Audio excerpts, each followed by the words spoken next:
po ang aking mga ano. Ayan siya. Inom mo po. Nagdidilig ang hardinero.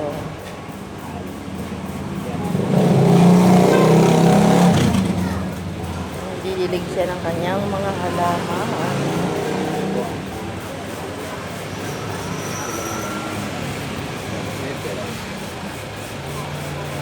Inom na po yun. Meron din tayo po. Ayan. Marami pa. Marami pa tayo dito. Price yun. Ito pa akin din parang galing. Hindi na mga puto. Kung anong gulay ang dito dito. Para makatipid tayo sa gulay. Pala rin. Magtatanong pa ako ng iba. Ito, tanglad. Yan, tanglad. Nakakapitas na kami dyan ng tanglad. Ito,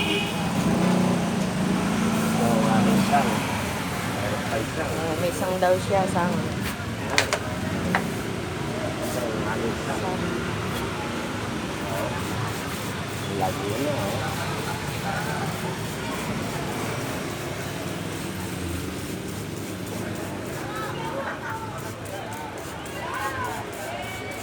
yung pagkakaga.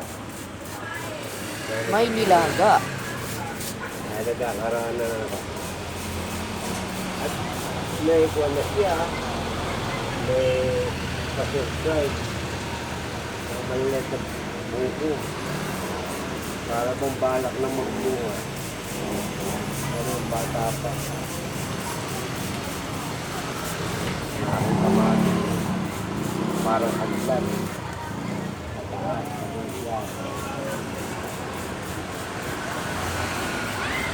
Ano papaligiran naman ng bulaklak sa bulaklak ito.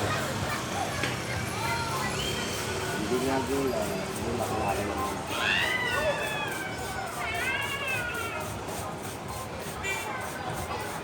Kaya ganyan lang, walaga.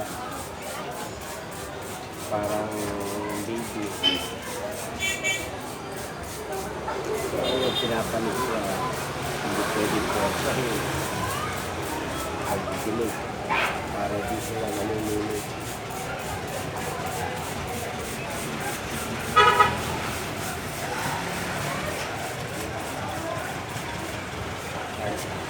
Nandito naman. Ito. Ano yan? Meron akong pula rito. Ano yan punla? Apple. Mag-gusto. Kung magkakaroon ng apple po. Diba?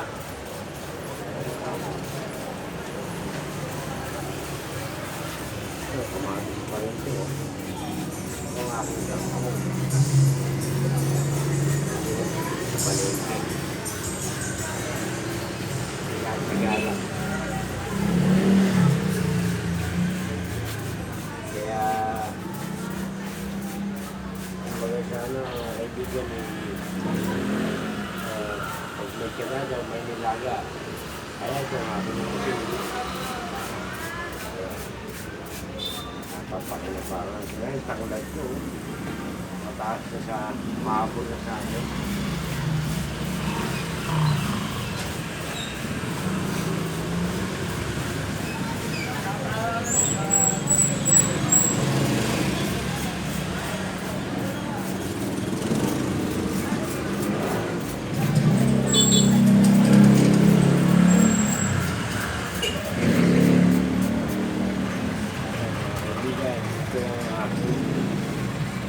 Unipark. Diba? Lalo mo ito. Dito yung pinagdadaanan. Pupulo dito ng para sa bahay ko.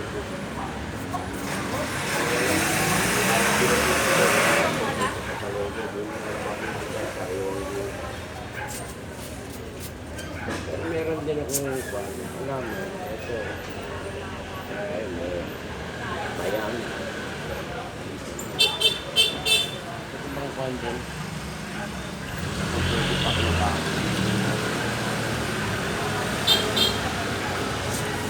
Pero yung kakatawa lang yung aking nag-setter. Nagpaas na ako. No? Nagpaas na siya sa kanto kamalis.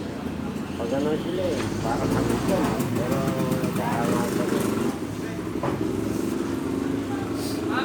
Ito na.